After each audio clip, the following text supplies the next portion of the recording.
저는 테르툴리아누스입니다. 제가 지금부터 드릴 이야기는 어쩌면 터무니없게 들릴지도 모릅니다. 하지만 신념이라는 것은 불가능해 보이기 때문에 오히려 확실한 것입니다. 네, 제가 그렇게 말했습니다. 만약 당신이 믿는 모든 것이 당신의 이성에 부합해야만 한다면 당신은 아마도 가장 깊은 진실을 결코 알지 못할 것입니다.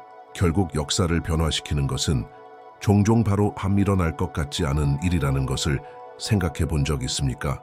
예를 들어 순교자들의 피는 단순한 비극처럼 보였지만 그것은 교회의 씨앗이 되었습니다. 죽음으로부터 생명이 탄생했다는 사실이 충격적이지 않습니까? 맞습니다. 그리고 바로 이것이 제가 오늘 당신과 이야기하고 싶은 주제입니다. 저는 이교 문화 속에서 성장했습니다. 어린 시절부터 저는 고전문학, 법률, 철학, 그리고 대중 앞에서 연설하는 기술에 깊이 빠져들었습니다. 운명은 정해진 듯 보였습니다. 로마의 길을 따라 제국에서 명예와 명성을 얻는 것이었죠. 하지만 내면에서 무언가가 타오르기 시작했습니다. 나를 가만두지 않는 불안감이었습니다. 질문은 간단했지만 마음을 뒤흔들었습니다. 왜 모두가 이 흐름이 어디로 이끄는지 의문을 제기하지 않고 똑같은 흐름을 따르는 것 같을까요? 아마 당신도 그런 느낌을 느껴봤을 것입니다. 당신의 삶이 진정으로 당신의 것이 아니라 단지 사람들이 당신에게 기대하는 것의 반복이라는 느낌 말입니다. 제가 기독교 주제에 대해 글을 쓰기로 결정했을 때 저는 법과 서민들의 거칠고 실용적인 언어인 오라티너를 선택했습니다. 그리고 무슨 일이 일어났는지 아십니까? 저는 비판받았습니다. 당시의 모든 지식인들은 그리스어로 글을 썼기 때문입니다. 그것은 철학 정교함, 그리고 엘리트의 언어였습니다. 그것에 맞서는 것은 거센 조류를 거슬러 항해하는 것과 같았습니다. 그리고 그것은 단순한 언어적 선택이 아니었습니다. 그것은 정체성의 선택이었습니다. 저는 세상의 학자들뿐만 아니라 단순한 사람들, 평범한 사람들, 그리고 잊힌 사람들에게도 이야기하고 싶다고 말하고 있었습니다. 어쩌면 당신이 자신을 발견하는 지점이 바로 여기일지도 모릅니다. 당신은 심판이 두려워서 얼마나 자주 대담한 한 걸음을 내딛지 않았습니까? 사람들이 나를 비웃을 거야, 나를 보잘것없다고 생각할 거야 라고 생각했기 때문이죠. 진실은 다르게 생각하는 용기는 항상 저항을 불러일으킨다는 것입니다. 하지만 그것은 또한 새로운 길을 열어주는 것이기도 합니다. 주변을 둘러보세요. 당신은 얼마나 자주 받아들여지기 위해서 당신의 것이 아닌 의견을 삼키고 똑같은 업무 루틴을 반복하는 자신을 발견했습니까? 당신은 깊은 곳에서 그것이 당신의 진정성을 서서히 죽인다는 것을 알고 있습니다. 저는 한 번은 나보다 나이가 많고 더 존경받는 동료들 앞에서 아이디어를 발표했는데 모두가 저를 바보처럼 쳐다보았던 때를 기억합니다. 그 방의 침묵은 숨 막혔고 잠시 동안 저는 물러설까 생각했습니다. 하지만 저는 물러서지 않았습니다. 그리고 나중에 조롱받았던 바로 그 말들이 퍼져나가 열매를 맺었습니다. 이 역동성이 결코 변하지 않는다는 것은 흥미롭습니다. 예를 들어 유스 갈릴레이 감의 삶을 보세요. 저보다 수백 년 후에 그는 지구가 우주의 중심이 아니라고 감히 주장했습니다.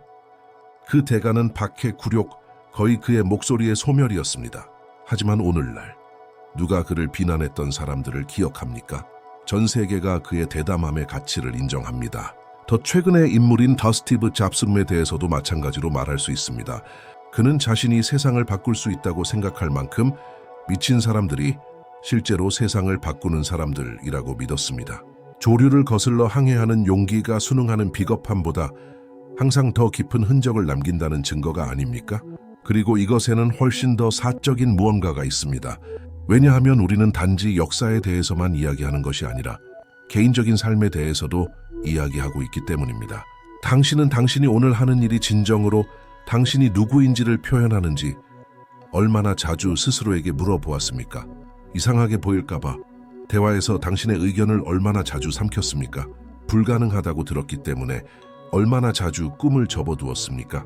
이 질문들이 아프다면 그것은 진실이 당신을 찌르고 있기 때문입니다. 저도 이와 똑같은 갈등에 직면해야 했습니다. 저는 제가 제국을 섬기는 또 다른 변호사가 되도록 모든 것이 가리키는 환경에서 성장했습니다. 하지만 그리스도 안에서 믿음을 발견했을 때 저는 다른 방식으로 글을 써야 한다는 것을 깨달았습니다. 그것은 단순한 욕망이 아니라 절박함이었습니다. 저는 이 단계를 밟지 않으면 나의 신념뿐만 아니라 나 자신을 배신하는 것이 될 것임을 알았습니다. 네, 무서웠습니다. 하지만 믿으세요. 위험 속에서 자유로워지는 것보다 두려움에 갇혀 사는 것이 더 무섭습니다. 그리고 제가 의심 없는 영웅이었다고 생각하지 마십시오. 제가 인생에서 가장 큰 실수를 저지르는 것이 아닌지 스스로에게 물었던 밤들이 있었습니다. 제가 잊히거나 지워지거나 어쩌면 처벌받지는 않을지 말입니다. 바로 이 지점에서 저는 당신과 연결되고 싶습니다. 당신은 내려야 할 결정 때문에 불면증을 겪은 적이 있습니까? 침대에 누워 모든 것이 잘못되면 어쩌지? 라고 생각해 본 적이 있습니까? 이것은 보편적인 고통입니다. 하지만 제가 발견한 것, 그리고 당신이 이것을 잘 기억하기를 바랍니다. 은멋 진정한 실패는 실수하는 것이 아니라 결코 시도하지 않는 것이라는 것입니다. 오늘날 심리학 연구는 우리가 수세기 동안 직감했던 것을 확인시켜 줍니다. 계산된 위험을 감수하고 자신의 가치에 따라 사는 사람들은 행복과 목적의식이 더 높습니다. 반면에 평생을 다른 사람들을 기쁘게 하려고 노력하며 보내는 사람들은 종종 쓴맛을 느끼며 헛되이 살았다는 느낌으로 끝을 맺습니다. 저는 제 주변의 많은 사람들 중에서 이 패턴이 반복되는 것을 봅니다. 그들은 결코 그림자 밖으로 감히 나오지 않았습니다. 그러므로 당신에게 무언가를 제안하겠습니다. 당신이 편안한 것 뒤에 숨어 지내고 있는 삶의 영역을 생각해 보세요. 그것은 직장일 수도 있고 관계일 수도 있고 심지어 당신의 믿음과 가치를 표현하는 방식일 수도 있습니다. 이제 일주일 동안 다르게 행동하기로 결정하십시오. 당신이 판단을 두려워해서 미루어 왔던 일을 하세요. 그것은 목에 걸린 무언가를 말하는 것일 수도 있고 당신이 믿는 것을 쓰는 것일 수도 있고 접어둔 꿈을 향해 한 걸음을 내딛는 것일 수도 있습니다. 시도해보세요. 그리고 그것이 당신이 자신을 보는 방식을 어떻게 변화시키는지 관찰하십시오. 쉽지 않다는 것을 압니다. 저는 몸소 겪었습니다. 하지만 제가 그리스어 대신 라틴어를 선택하고 학자들에게만 말하는 대신 단순한 사람들에게 말하는 대담함이 없었다면 아마도 제 목소리는 역사 속에서 사라진 또 다른 목소리에 불과했을 것입니다. 대담함은 항상 위험이지만 유산을 남기는 유일한 방법이기도 합니다. 당신은 어떻습니까? 당신은 받아들여지기 위해 침묵할 것입니까? 아니면 기억될 용기를 낼 것입니까? 많은 사람들이 철학에 대한 끝없는 논쟁에 빠져 믿음을 인간의 틀에 맞추려고 노력할 때 저는 명확성을 가져와야 한다는 것을 깨달았습니다. 믿음은 추상적인 아이디어의 엉킴이 아닙니다. 그것은 생명이고 실천이며 기초입니다. 제가 수세기를 넘어선 무언가를 공식화한 것은 바로 이러한 맥락에서였습니다. 하나님은 새 인격 안에 있는 하나의 본질입니다. 저는 이것이 일부 사람들에게는 역설, 심지어 광기로 보였을 것임을 압니다. 하지만 당신에게 말해보세요. 당신은 당신 안에 있는 모든 것을 통합하는 방법을 모른 채 스스로가 조각들로 나뉘어져 있다고 느꼈던 적이 얼마나 많습니까? 한쪽에는 일, 다른 쪽에는 가족, 구석에는 잊힌 영성, 그리고 여전히 목적에 대한 개인적인 탐색, 우리가 산산조각 난 것 같습니다. 저는 이 고통을 잘 알고 있었습니다. 저 자신도 이러한 감각을 경험했습니다. 저는 변호사, 웅병아, 사상가였지만 또한 그리스도인이었습니다. 어떻게 이 모든 차원을 화해시키면서 그들 각각에서 가장처럼 느껴지지 않을 수 있었을까요? 삼위일체의 공식은 저에게 여러 인격이 하나의 동일한 본질을 공유할 수 있다는 것을 보게 도와주었습니다. 이것이 모든 것을 바꾸었습니다. 그것은 제가 다른 영역에 존재하기 위해 한 영역에서 제가 누구인지를 포기할 필요가 없다는 것을 의미했습니다. 아버지, 아들, 성령께서 같은 주권을 공유하시듯이 저는 파편화되지 않고 다중적일 수 있었습니다. 당신은 어떻습니까? 전문 직업인으로 사는 것과 인간으로 사는 것 사이에서, 몽상가로 사는 것과 실용적인 사람으로 사는 것 사이에서 선택해야 한다고 느꼈던 적이 얼마나 많습니까? 저는 한 번은 법정에서 판사들과 변호사들에게 둘러싸여 있었는데 내 안에서 모순의 무게를 느꼈던 것을 기억합니다. 로마법으로 훈련된 마음은 믿음의 단순함을 갈망하는 영혼과 싸웠습니다. 그날 저는 둘 중 하나를 선택할 필요가 없다는 것을 깨달았습니다. 제가 수행하는 역할이 무엇이든 저의 본질함은 그대로 유지된다는 것을 인정하는 것으로 충분했습니다. 그것은 해방적이었습니다. 어쩌면 당신은 직장에서는 한 사람이 되려고 하고 집에서는 완전히 다른 사람이 되려고 할 때 더 작은 규모로 이것을 경험했을 수도 있습니다. 하지만 누군가가 비어있다고 느끼지 않고 얼마나 오랫동안 분열되어 살 수 있습니까? 오늘날 현대 연구는 개인의 가치와 직업, 생활을 일치시킬 수 있는 사람들, 이 더 높은 웰빙과 정서적 장수 지수를 보인다는 것을 보여줍니다. 과학이 우리가 오랫동안 직감했던 것을 확인시켜 준다는 것이 흥미롭지 않습니까? 그렇기 때문에 저는 말합니다. 통합은 단순한 신학적 교리가 아니라 필수적인 원칙학입니다. 그리고 그것은 오늘날 많은 사람들을 괴롭히는 불안에 대한 치료법이기도 합니다. 내부의 파편화는 갈등을 낳고 지속적인 갈등은 병들게 합니다. 하지만 일치가 있을 때 웨이티 평화매가 있습니다. 예를 들어 지우 넬슨 만델라즈와 같은 사람을 보세요. 그는 단순한 변호사이거나 단순한 운동가이거나 단순한 죄수일 수도 있었습니다. 하지만 그는 이 모든 것을 정의를 위해 싸우는 하나의 본질만에 있었습니다. 다중성은 그를 파편화시키지 않고 오히려 그를 강화시켰습니다. 그는 내적 일관성을 잃지 않고 다른 역할을 사는 것이 가능하다는 증거입니다. 하지만 우리는 또한 그 반대도 보았습니다. 사생활에서 중독과 고통을 숨기면서 화려한 공적 생활을 살려고 했던 예술가들을 생각해 보세요.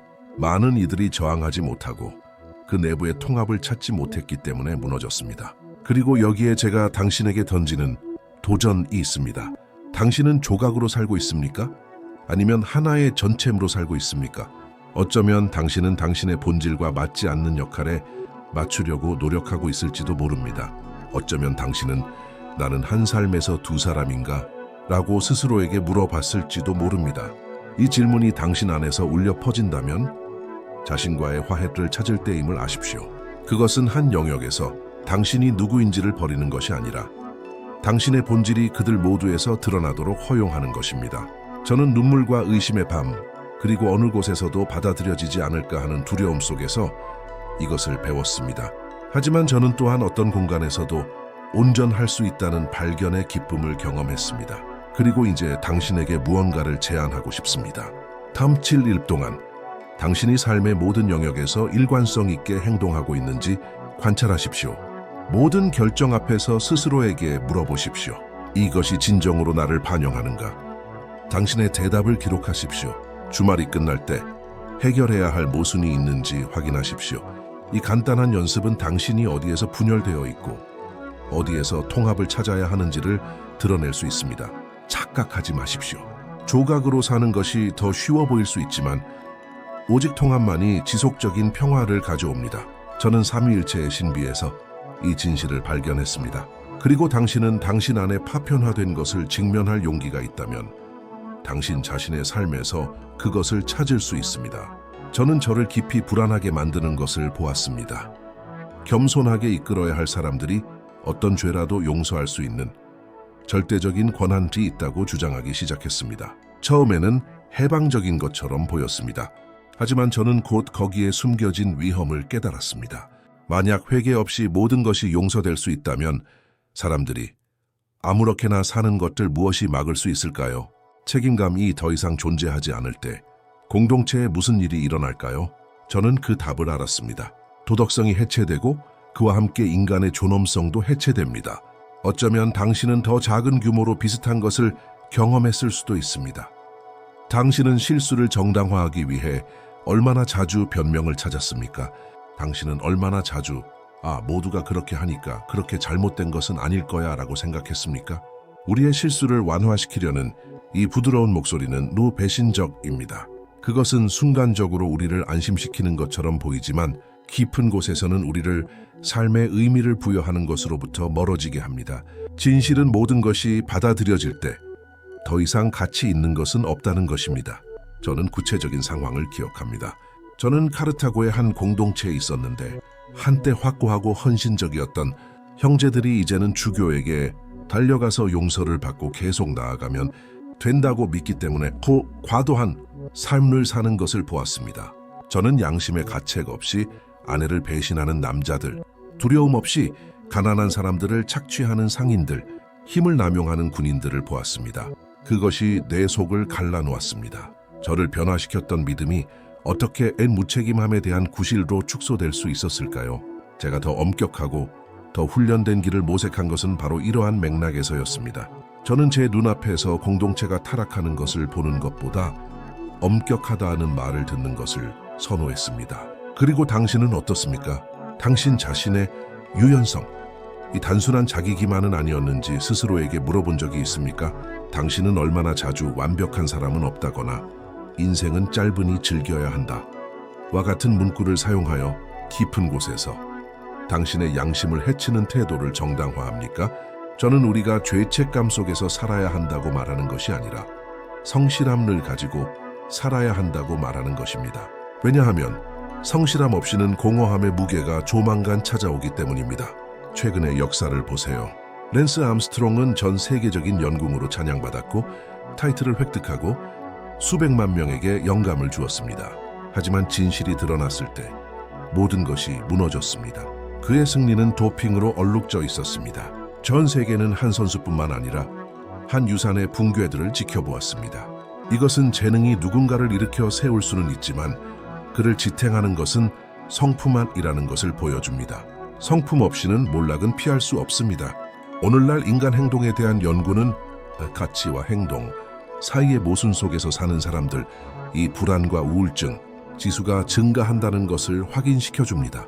마치 몸과 마음이 자기 기만의 대가를 치르는 것 같습니다.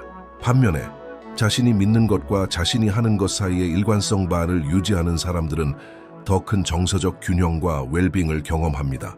당신은 가장 깨끗한 양심만을 가지고 자는 것이 어떤 즉각적인 즐거움보다 훨씬 더 가치 있다는 것을 깨달은 적이 있습니까? 저는 규율과 성실함에 대해 이야기하는 것이 모든 것이 상대적인 세상에서 옳은이라는 단어가 의미를 잃은 것 같은 세상에서 가혹하게 들릴 수 있다는 것을 압니다. 하지만 바로 이러한 느슨함이 제가 반응하게 만든 것입니다.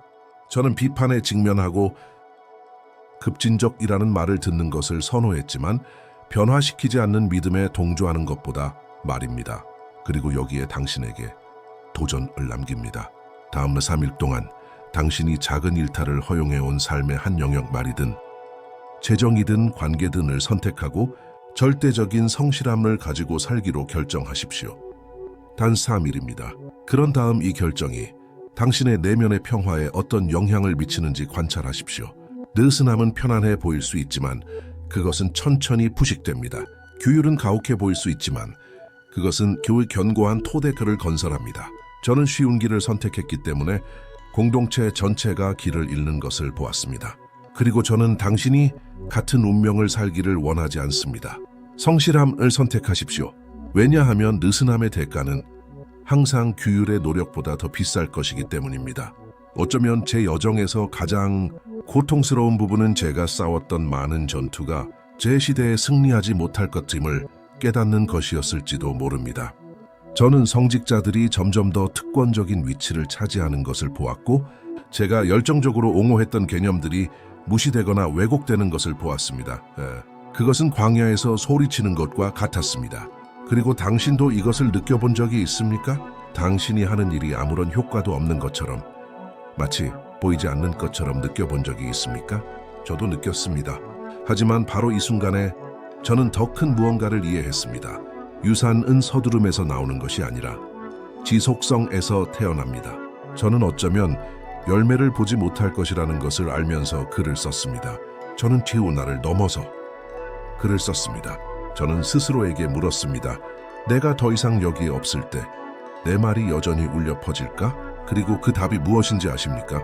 네, 수세기 후에 사람들은 여전히 저에 대해 이야기합니다. 이것은 저를 생각하게 만듭니다. 당신은 어떻습니까? 당신이 더 이상 존재하지 않을 때 당신이 무엇을 남길지에 대해 잠시 생각해 본 적이 있습니까? 특별히 깊이 저를 감동시킨 밤이 있었습니다. 저는 혼자였고 너무 많은 비판과 적은 결과에 지쳐 있었습니다. 저는 양피지를 들고 글쓰기를 계속하는 것을 거의 포기할 뻔했습니다. 거의 말입니다. 하지만 그때 저는 언젠가 먼 미래에 누군가가 제 글을 읽고 포기하지 않을 힘자를 찾는 것을 상상했습니다. 그것이 저에게 용기를 주었습니다. 저는 현재를 위해서가 아니라 미래를 위해 썼습니다. 어쩌면 당신도 지금 이것이 필요할 수도 있습니다. 지금 이 순간만을 위해 사는 것을 멈추고 당신이 보지도 못할 세대를 위한 씨앗을 심기 시작하는 것입니다. 역사는 그렇게 살았던 남녀의 예로 가득합니다. 마틴 루터 킹은 인종평등을 위한 투쟁의 끝을 보지 못했지만 그의 말은 계속해서 변화를 일으키고 있습니다. 넬슨 만델라는 자신이 자유를 볼 수 있을지 모른 채 수십 년을 감옥에서 보냈지만 그의 도지속성리는 나라 전체에 영감을 주었습니다. 이것이 우리에게 무엇을 보여줍니까? 유산은 수명에 달려있는 것이 아니라 우리가 매일 우리 자신으로부터 기꺼이 내어놓는 무엇답에 달려있다는 것입니다. 오늘날 과학도 이 원칙을 확인시켜줍니다. 연구는 자신의 삶보다 더 큰 목적의식을 가진 사람들이 고통에 직면하여 더 많은 회복력과 심지어 더 긴 수명을 보인다는 것을 보여줍니다. 지금 이 순간만을 위해 사는 것은 즐거워 보일 수 있지만 존재의 깊은 의미를 부여하는 것은 장기적인 목적입니다. 스스로에게 물어보십시오. 당신이 오늘 오락과 중독에 낭비하는 시간이 기억될까요?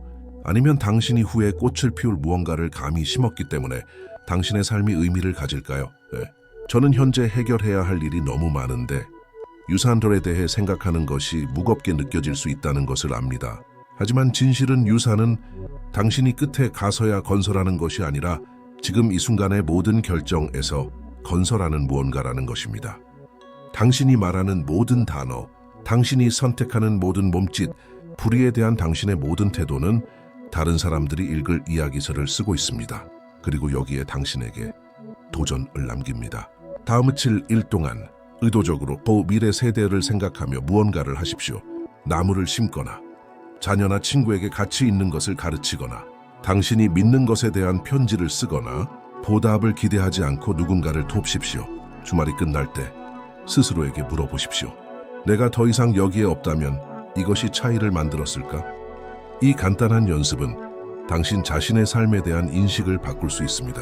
저는 우리가 심은 열매를 항상 보는 것은 아니라는 것을 배웠습니다. 하지만 그것들은 조만간 싹을 틔웁니다. 그리고 당신은 결정해야 합니다. 당신의 삶이 단지 기억이 될 때 당신은 당신이 소비한 것으로 기억될까요? 아니면 당신이 건설한 것으로 기억될까요? 시간은 흐르고 삶은 사라지지만 유산은 남습니다. 그리고 당신이 남기는 것은 지금 제 말이 당신에게 도달한 것처럼 누군가에게 영감을 줄 수 있습니다. 제가 이 영상을 통해 당신이 가져가기를 바라는 것이 있다면 바로 이것입니다. 가면 뒤에 숨지 않고 파편화 속에서 길을 잃지 않고 도덕적 느슨함에 굴복하지 않고 진실함으로 살 용기입니다. 왜냐하면 그것이 지속되는 유산을 건설하는 것이기 때문입니다. 당신이 오늘 하는 일은 작아 보일 수 있지만 그것이 바로 내일을 형성하는 것입니다. 그리고 여기까지 오셨다면 이미 중요한 한 걸음을 내디딘 것입니다. 이제 저는 당신이 지금 당신보다 1% 더 나은 사람이 되기 위해 이 지혜의 여정에서 한 계단 더 올라가도록 초대합니다. 다음 영상이 이미 화면에 나타나고 있으며 거기서 우리는 이 여정을 더욱 심화시킬 것입니다. 관심 가져주셔서 대단히 감사합니다. 이 시간을 당신과 공유하게 되어 영광이었으며 다음 영상에서 당신을 기다리겠습니다.